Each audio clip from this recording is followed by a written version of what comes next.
अच्छा जी, 2012 पेपर है आज हमारा। फर्स्ट क्वेश्चन है जी, फर्स्ट करेक्शन है हमारी। A 10 feet long snake made people run here and there. तो इसमें जो इशू है, देखें, a 10 feet long snake made people run here and there, ये सारा ठीक है, बस यहाँ इशू है फीट पर। इसका जो सब्जेक्ट है, जो नाउन है, वो है स्नेक। ध्यान से देखें, ये स्नेक है। इसका मतलब यहां तक ये सारा सब्जेक्ट है, ये सारा सब्जेक्ट है। और मेड इसका मेन वर्ब है। तो इस सब्जेक्ट में इसका जो हेड वर्ड है वो है स्नेक, बाकी सब इसको सपोर्ट कर रहे हैं। ये जो ए है, 10 है, फीट है, लॉन्ग है, ये सब इसके एडजेक्टिव हैं। ठीक है, इसके एडजेक्टिव हैं।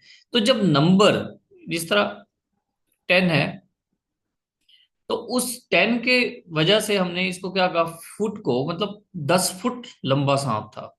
तो जब ये एडजेक्टिव के साथ आता है ना, फीट, ठीक है, फीट, फुट, एडजेक्टिव के साथ जब भी आता है तो हम इसको प्लूरल नहीं लिखते।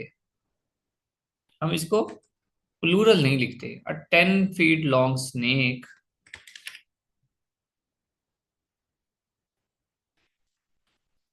हम इसको फुट करेंगे, 10 फुट। और फिर लॉन्ग को भी हाइफन के साथ कनेक्ट करेंगे। अब ये कंप्लीट एडजेक्टिव बन गया इसके साथ।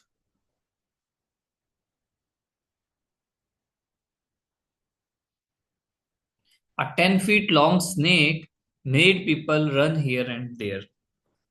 ठीक है, सिंगुलर फॉर्म आती है। ठीक है, क्यों? ये पूरा जो है ना, 10 फुट लॉन्ग, ये बेसिकली कंपाउंड एजेक्टिव कहलाता है, कंपाउंड एजेक्टिव। तो कंपाउंड एजेक्टिव है, इसलिए हमने इसको हाइफन से जोड़ा है। 10 हाइफन फुट हाइफन लॉन्ग। समझ आ गई जी? हम ये जो फुट है, उसको जब हम एजेक्टिव के तौर पे लिखते हैं तो कभी भी प्लूरल फॉर्म नहीं लिखते। एक और एग्जांपल देखें, जिस तरह आई बॉट 10 डोजन एग्स। अब डोजन, 10 डोजन, तो डोजन को कभी प्लूरल नहीं लिखते। वैसे वो एडजेक्टिव तो नहीं है, लेकिन डोजन जितने भी हों, 10 डोजन है एग्स, उसको लिखते हैं। हाँ, एक हो सकता है अगर आप कहें कि सर ये जो ना फुट, इसको हम क्या फीट के तौर पे यूज कर सकते हैं कभी? अगर एडजेक्टिव के तौर पे नहीं कर रहे तो फिर फीट आ सकता है। मिसाल देखें, अगर इसे स्नेक वाली मिसाल ले लें, कैसे यूज कर सकते हैं? The snake was 10 feet long. हाँ जी, गौर से देखें, अपने रजिस्टर पर भी लिखे हैं आप इसको, और गौर से देखें इन दोनों में कोई डिफरेंस नजर आ रहा है?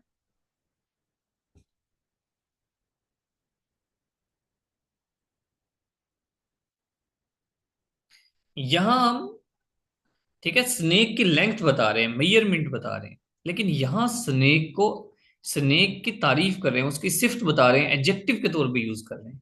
यहां हम उसकी मेजरमेंट बता रहे हैं, 100 फीट या 10 फीट ही कर लेना। यहां हम इसकी बाकायदा मेजरमेंट बता रहे हैं, लेकिन यहां पर उसको एडजेक्टिव के तौर पे यूज कर रहे हैं। ठीक है, हैरान होकर बता रहे हैं 10 फुट लंबा सांप था। तो जब आप सिंपल मेजरमेंट बता रहे हो तो फिर आप उसको प्लूरल फॉर्म में लिखोगे, फीट को। क्लियर हो गई बात? नेक्स्ट देखें जी, we are going to the concert and so are they. ये जो सो का एक्सप्रेशन है ना, सो नीदर, तो उसके फौरन बाद आप हेल्पिंग वर्ब लगाते हो। फौरन बाद हेल्पिंग वर्ब लगाते हो, so are they. We are going to the concert, comma, and so are they. इस सो को आपने, इस सो को पकड़ना है। सो आर दे, क्वेश्चन नहीं बनेगा ये एक्सप्रेशन है, ये स्ट्रक्चर है, ऐसे लिखते सो के बाद। नेक्स्ट है जी, enclosed with this letter was assigned affidavit. ठीक है, नंबर 1 तो एफिडेविट का ए कैपिटल है, ये गलत है। And a carbon copy of his request to our main office. देखें जी, बात इसको थोड़ा समझें। एक तो ये बड़ी सिंपल सी बात हो गई कि इनक्लोज्ड विद दिस लेटर, एक लेटर है, ध्यान से देखें, एक लेटर है, उसके साथ कुछ चीजें साथ लगा के भेजी जा रही हैं, उसके साथ भेजी जा रही हैं, उसके साथ पैक की जा रही हैं, इनक्लोज की जा रही हैं। और वो कौन कौन सी चीजें हैं देखें, एक साइंड एफिडेविट है और एक रिक्वेस्ट की भी कॉपी है, कार्बन कॉपी है। कितनी चीजें हो गई? दो। एक साइंड एफिडेविट है, एंड लगा के उसने लिखा carbon copy of his request to our main office, ये कंप्लीट है। तो दो चीजें हो गई। जब ये दो चीजें हो गई जो लेटर के साथ जा रहा है, तो फिर ये यहां पर ये जो वाज है, ये वाज गलत है, ये वाज गलत है। इसकी जगह आप क्या लिख दो? वर। बस। Enclosed with this letter were a signed affidavit and a carbon copy of his request to our main office. अब मैं इसको थोड़ा सा और सिंपल करता हूँ सेंटेंस को।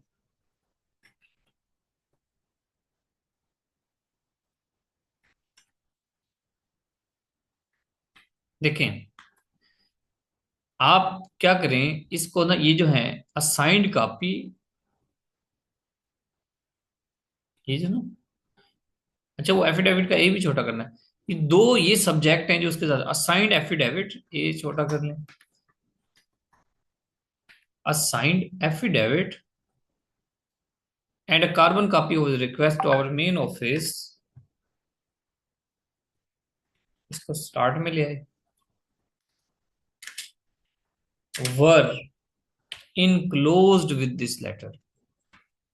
ये इसकी सिंपल फॉर्म है। आपने लिखना वैसे ही है जैसे कि एग्जामिनर ने दिया हुआ, इनक्लोज्ड विद दिस लेटर। इसको सिंपल इस तरह ना करें, लेकिन आपको बता रहा हूं कि इसका असल स्ट्रक्चर ये था जो कि एग्जामिनर ने घुमाया था।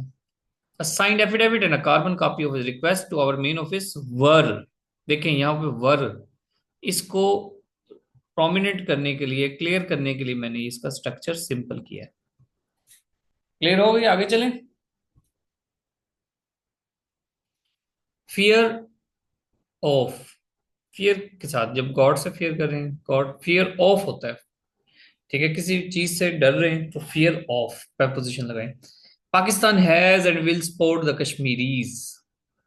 चलें जी, ये आप बताएं मुझे। ये सेंटेंस पहले हुआ नहीं है, लेकिन आप कोशिश करें इसको बताने की कि क्या इशू है इसमें।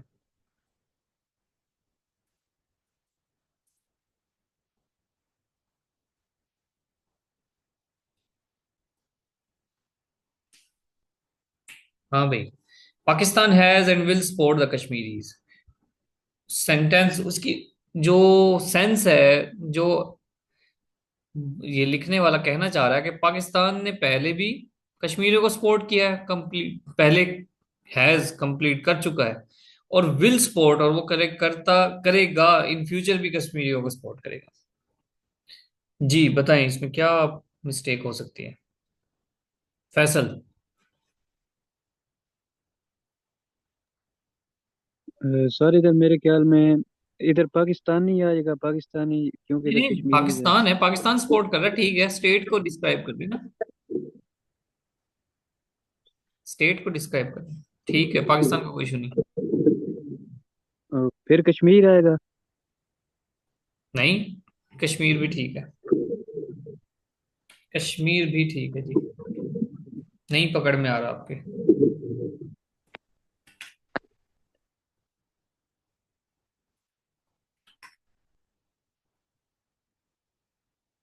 देखो ध्यान से, Pakistan has and will support, इसका मेन वर्ब कौन सा है?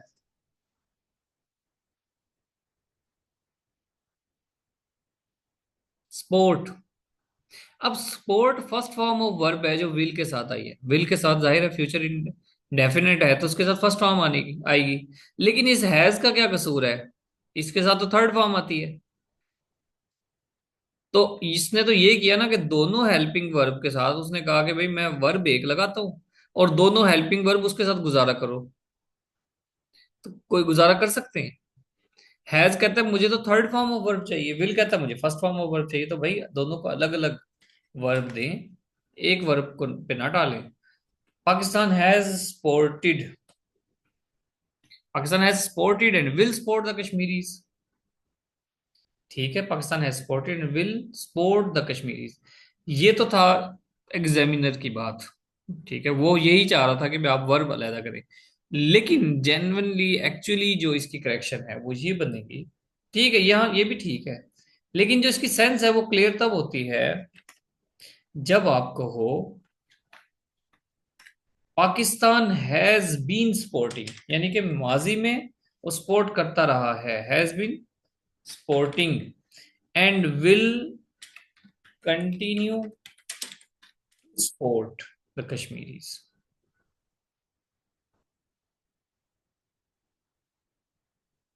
will continue to support the Kashmiris।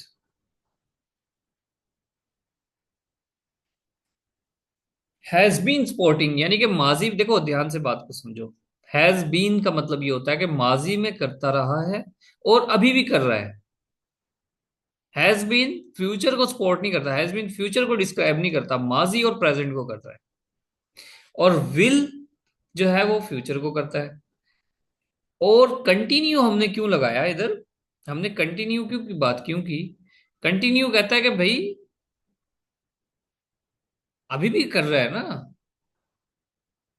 अगर सिर्फ विल लगा देंगे, सिर्फ विल लगा देंगे, तो वो तो कहेगा अभी नहीं कर रहा, फ्यूचर में करेगा। लेकिन कंटिन्यू का मतलब है तो अभी तो कर रहा है ना, तो आगे भी करता रहेगा, बस बात ठीक है। तो ये यहां पर इसकी 100% सेंस क्लियर होती है। नेक्स्ट देखिए जी, ये अफनान बताएंगे। He has come yesterday, Afnan इसको आप ठीक करें। ही केम यस्टरडे आएगा। क्यों आएगा? पास्ट में चला गया वो। पास्ट में क्यों चला जाएगा भाई? हाँ जी फैसल, आप इसकी तफसील बताओगे क्यों होगा अभी, केम यस्टरडे क्यों आएगा?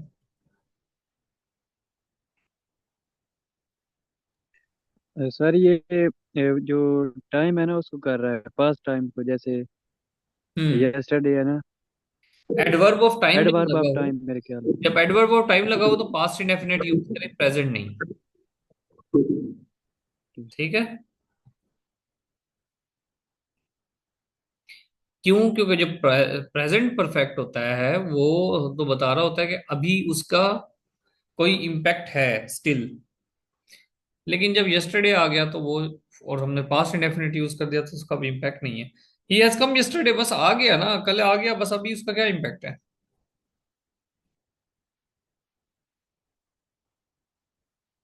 Arshad's downfall was due to nothing else than pride।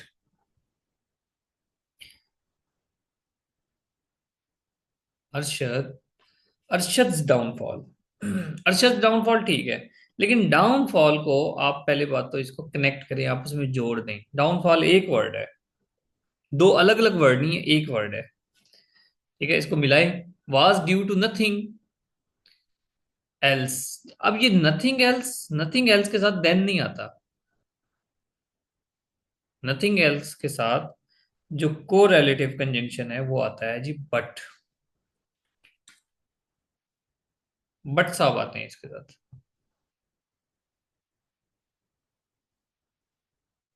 Nothing else but pride.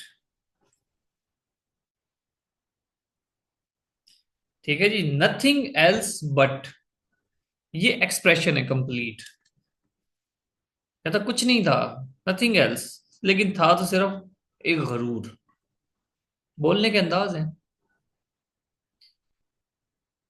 Don't, do not avoid to consult a doctor. हाँ जी, क्या मिस्टेक हो सकती है?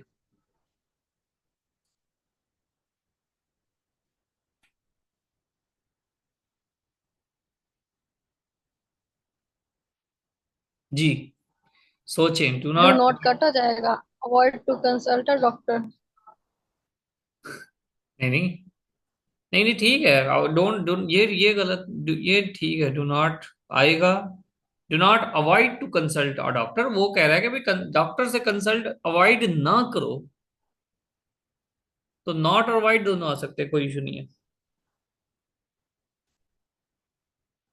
ये हम एक्सप्रेशन है, ये बेसिकली एक एक्सप्रेशन है। क्या एक्सप्रेशन है? जब अवॉइड आ जाए और उसके साथ कंसल्ट लगा रहे हैं, ठीक है, तो आप कहो डू नॉट अवॉइड। अवॉइड वाला एक्सप्रेशन जो हम यूज करते हैं, consulting a doctor. Do not avoid consulting a doctor. इसको इस तरह से यूज करना है, do not avoid consulting a doctor. ठीक है, जब आप ये जो वर्ड है ना, अवॉइड, तो जब आप अवॉइड वर्ड यूज करते हो इस तरह के सेंटेंसेस में, तो उसके बाद इन्फिनेटिव ना लगाओ, जिस तरह टू कंसल्ट ना लगाओ, जेरेंट लगाओ। Geraint, consulting a doctor. ठीक है जी। ये कुछ वर्ब। अब मिसाल के तौर पे, चलो इसके साथ एक और मुझे एक्सप्रेशन याद है, ये एक्सप्रेशंस हैं, ये आपको याद रखने पड़ते हैं।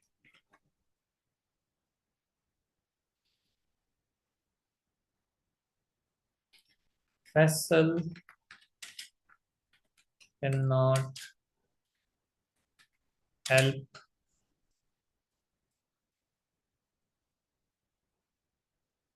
Reading. Faisal can not help read a book. जी,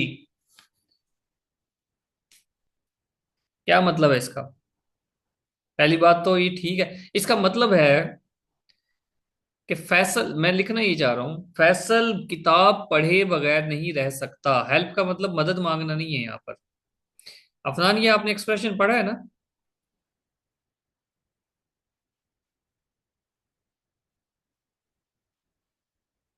अगर आपने ये सर एक्सप्रेशन, पढ़ा होगा भी माइंड में नहीं आ रहा।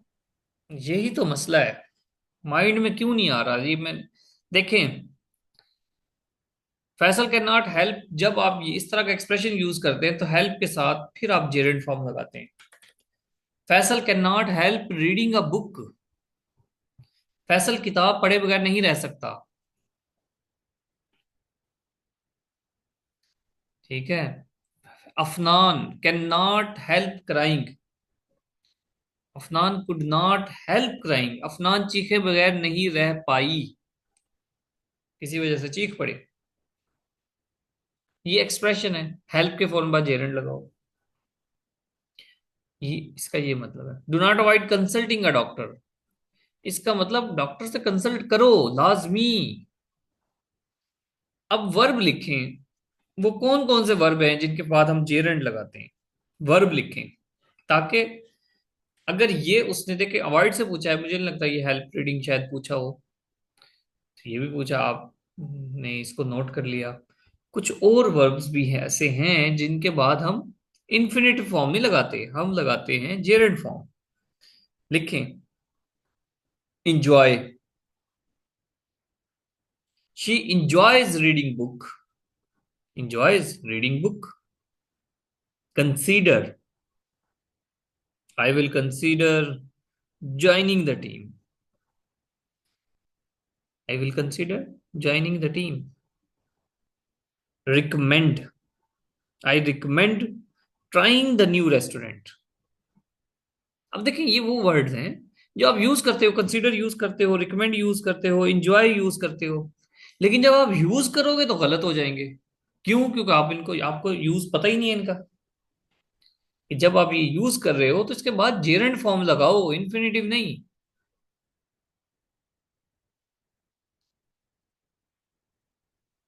हाँ भाई, आपको अब पता लगा है कि सीएसएस की करेक्शंस जब आप कर रहे हो तो उसकी इंपॉर्टेंस क्या है।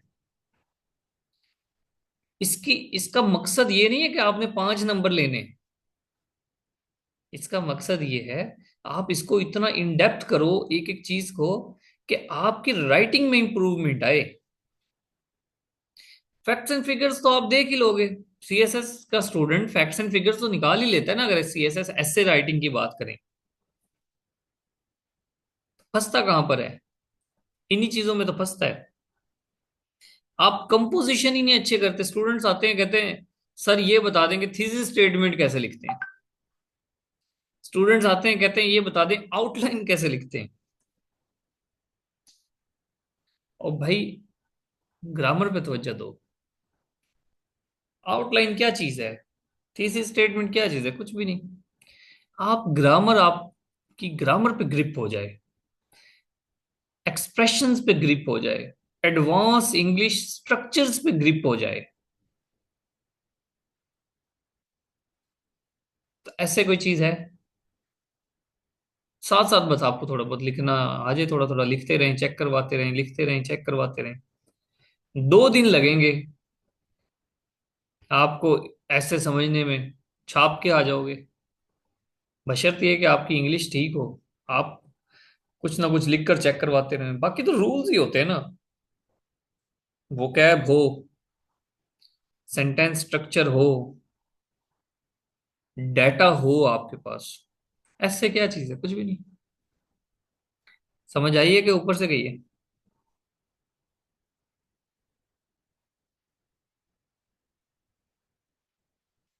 बोलते नहीं हो। जी। जी सही है।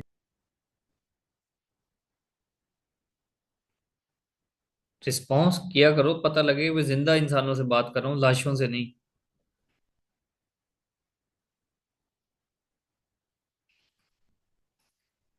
अच्छा जी। और भी बताऊं कौन कौन से वर्ड के साथ जेरेंट लगता है, या आगे चलें?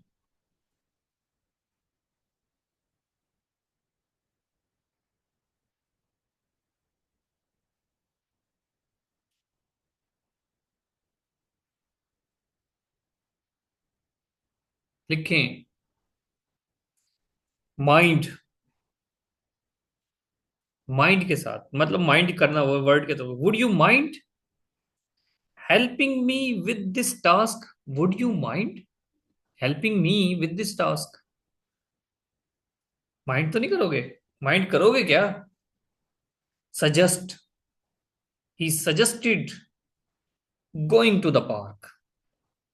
अब आप क्या लिखोगे? आप जब अपनी राइटिंग में लिखोगे ही सजेस्टेड, ठीक है, आप गलती अगर करोगे तो he suggested to go in the park, to go to the park, दो टू दो मरतबा आ जाएगा। भाई अवॉइड करो टू को। He suggested going to the park. Finish, very important.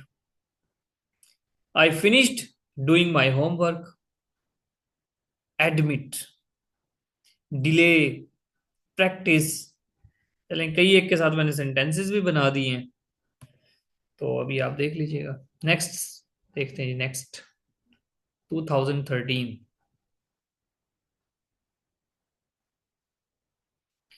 Correct only 5 of the following, extra time shall not be. अच्छा जी। My boss agreed with my plan. देखें, अब माई मेरा जो बॉस है ना, वो मेरे प्लान के साथ एग्रीड है।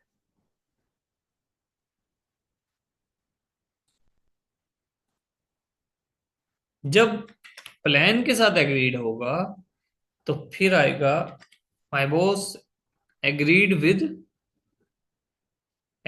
To my plan.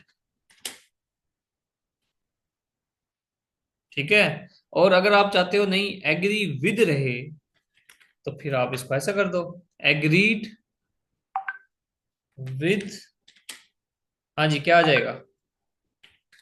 मी। अगर वो मेरे साथ एग्रीड है तो विद लगा दो, और अगर प्लान के साथ एग्रीड है तो फिर एग्रीड टू लगाओ। क्लियर हो गई बात? ऊपर से गई?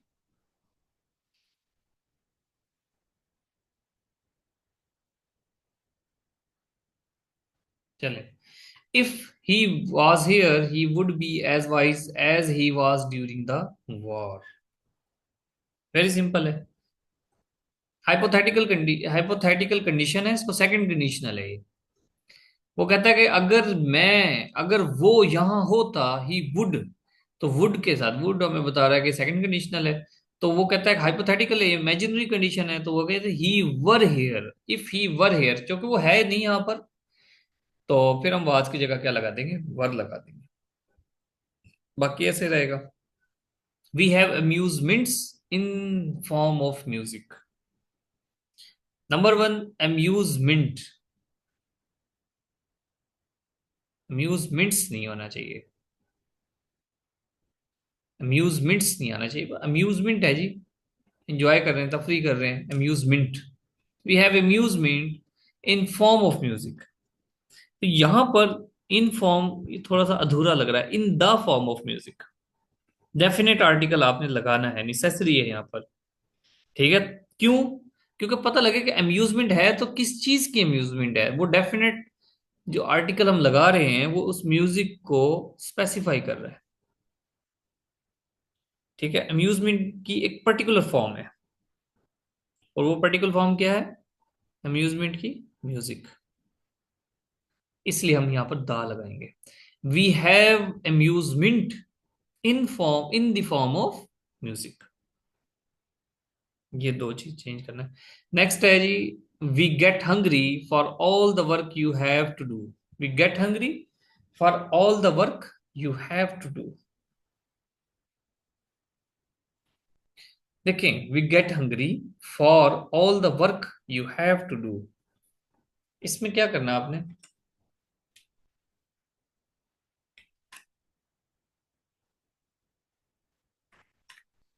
यू गेट हंग्री, अब वो हंग्री है for all the work you have to do. जो काम तुमने करना है उसकी वजह से तुम्हें भूख लग गई है। ठीक है, तो वो कॉज बता रहा है, तो फॉर की जगह आप अगर लगा दें बिकॉज, रीजन बता रहा है ना, you get hungry of because of all the work you have to do.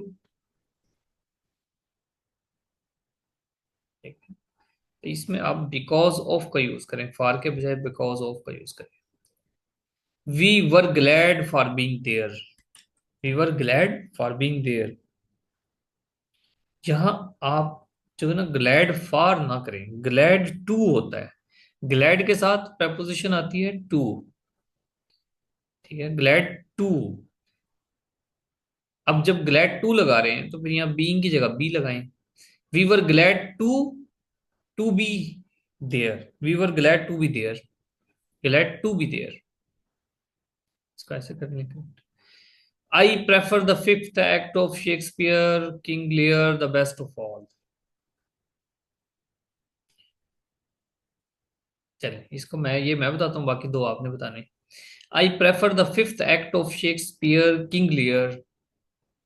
ये बात थोड़ी अजीब नहीं लग रही? Shakespeare King Lear, King Lear उसकी एक किताब का नाम है, शेक्सपियर साहब की किताब का नाम है किंग लियर, तो Shakespeare King लियर।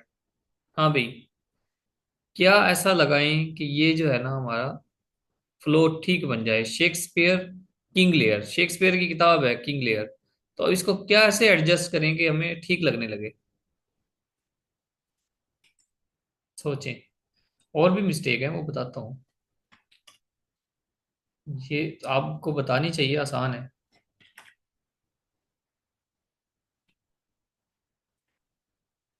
Ji. I prefer the sir fifth. इधर हाँ, पोजेशन। हाँ जी, वेरी गुड। शेक्सपियर की बुक है, तो शेक्सपियर्स की बुक है ना, तो शेक्सपियर्स अपोस्ट्रोफी एस लगाएं, पोजेशन लगाए। ये हमारे एक पॉइंट हॉल हुआ है। इसमें ना तीन इश्यूज हैं।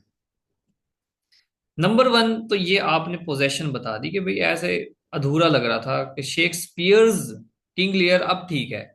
नंबर दो इसमें इशू ये है कि जो आपकी जो बुक है, ये को ऑथर की बुक है, जब हम बुक को लिखते हैं तो फिर हम उसको कर देते हैं अंडरलाइन। अब ये यहाँ पर अंडरलाइन होने का नहीं, ठीक है, इसको वैसे अंडरलाइन हम कर लेंगे। बुक है तो इसको लैटिन में लिखें या फिर अंडरलाइन करें, तो इसको अंडरलाइन कर दें। दो बातें हो गई। तीसरा इशू इसमें है प्रेफर का। ये थोड़ा सा ऐसा इशू है जो हर किसी को नहीं पता लगेगा। ये पोजेशन का पता लग गया, अंडरलाइन का भी पता लग गया, अब आता है प्रेफर पे। प्रेफर हम तब यूज करते हैं जब दो किसी भी दो चीजों के दरमियान अगर हमने कोई एक चूज करनी है तो प्रेफर करते हैं। ठीक है, दो के दरमियान अगर हमने चूज करना हो तो हम एक करते हैं। लेकिन इसमें क्या है कि इसमें तो वो कहता है कि तमाम ऑल में से एक करना है। ठीक है, उसका जो बेस्ट ऑफ ऑल है वो एक है। तो आप क्या करो, आप कहो भी प्रेफर नहीं, आप कंसीडर कह दो। I consider the fifth act of Shakespeare's King Lear. अब ये ज्यादा इंप्रूव्ड फॉर्म होगी। I consider the fifth act of Shakespeare's king Lear the best of all. वो कहता है कि जनाब शेक्सपियर का जो किंग लियर है द बेस्ट ऑफ ऑल है, मुझे ये लगता है, मुझे आई कंसीडर, मैं कंसीडर करता हूँ, सोचता हूँ।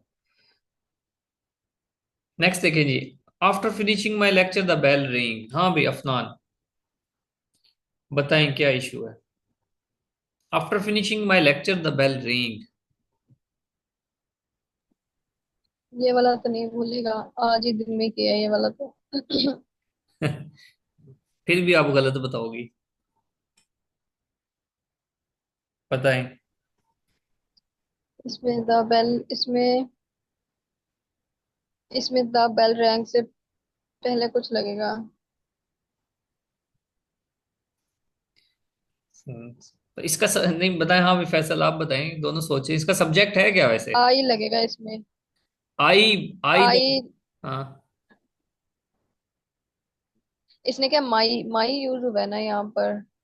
आफ्टर फिनिशिंग माई लेक्चर, माई उसने खुद की बात की है तो फिर आगे आई लगेगा। वो बनाए ना, फिर क्या बनेगा। आई द बेल रिंग, ये वो नहीं है जो आप सोच रहे हो, डेंगलिंग मॉडिफायर नहीं है ये। क्यों, क्योंकि वो खुद नहीं बेल बजा रहा, अच्छा। वो खुद बेल नहीं बजा रहा। ठीक है, मैं, ये एक टीचर है, ठीक है, आफ्टर फिनिशिंग माई लेक्चर, वो लेक्चर फिनिश कर रहा है, तो इतने में कोई जो पियन है वो बेल बजा कोई रहा और है। बजा रहा होगा फिर उसने सुनी होगी। हाँ हाँ बिल्कुल एग्जैक्टली तो वो दो एक्शंस ये कंसिक्वेंट हैं, तो उसको उस तरह से बताना है। दो एक्शंस हैं, ठीक है। अब पहली बात तो इसमें ये भी नहीं ना पता कि लेक्चर किसका एंड हुआ है, ठीक है। ये तो पहले ये तो क्लियर हो ना कि लेक्चर एंड किसने किया है, मेरा था, आपका था, किसका था, आफ्टर फिनिशिंग माई लेक्चर। तो आफ्टर सर ऐसे तो फिनिशिंग, नहीं होगा। हाँ देखिए मेरी बात सुने, अगर अफनान की बात करें ना, अफनान जिस तरह कह रही है, तो उसका मतलब वो थोड़ा सा ना खराब हो जाएगा। ठीक हो जाएगा ग्रामेटिकली, ठीक हो जाएगा। कैसे, देखे ध्यान से। आफ्टर फिनिशिंग माई लेक्चर, मैंने जैसे अपना लेक्चर एंड किया, आई रिंग द बेल।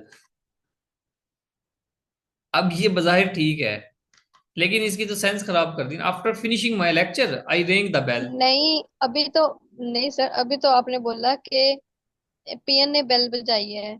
हाँ तो मैं यही फिर तो कह रहा हूँ ना, जब मैं यही पीएन ने तो, बजाई है तो फिर मैंने तो सुनी होगी। Exactly exactly। तो वो तो टीचर है ना, वो तो टीचर है, वो खुद जाके बेल थोड़ी बजाएगा। ये मैं कह रहा हूं आपको, ग्रामेटिकली ये ठीक है। अब ये ठीक हो जाता है, डेंगलिंग मॉडिफायर इसमें से खत्म हो जाता है।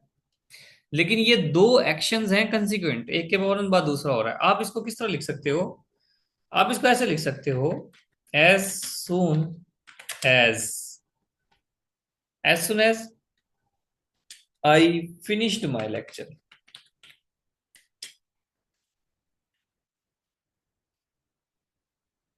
कोमा लगाएं, द बेल रिंग। इधर मैंने अपना लेक्चर कंप्लीट किया, उधर बेल बज गई, ठीक है। As soon as I finished my lecture the bell ring. और भी कर सकते हो, यूं भी कर सकते हो, no sooner I completed my lecture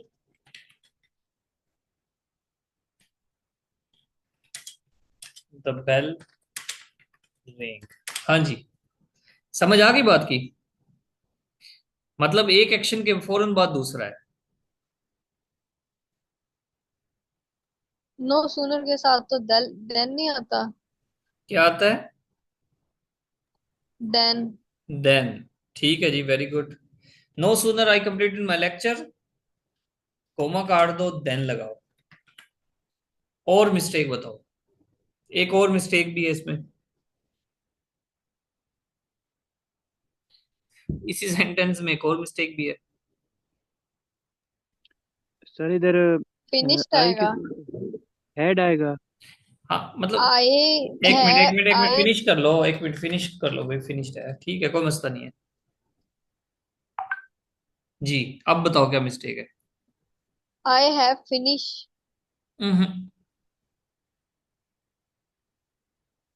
no sooner जी, Faisal. No sooner did I finish. Very good, शाबाश। No sooner did I finish, no sooner did I finish my lecture then the bell ring. अभी मैंने अपना lecture finish किया ही था, मुकम्मल किया ही था कि बेल बज गई। ठीक है, नो सुनर के बाद फौरन बाद आप हेल्पिंग वर्ब लगाते हो, क्वेश्चन सेंटेंस हो या ना हो। ठीक है जी, चलो कुछ ना कुछ जहन पे जोर दे के आपको चीजें आ रही हैं, और इंशाल्लाह इस तरह से ही आपके जो स्ट्रक्चर्स हैं वो ठीक हो जाएंगे। No sooner did I finish my lecture, अब ये बात क्लियर हो गई, समझ आ गई।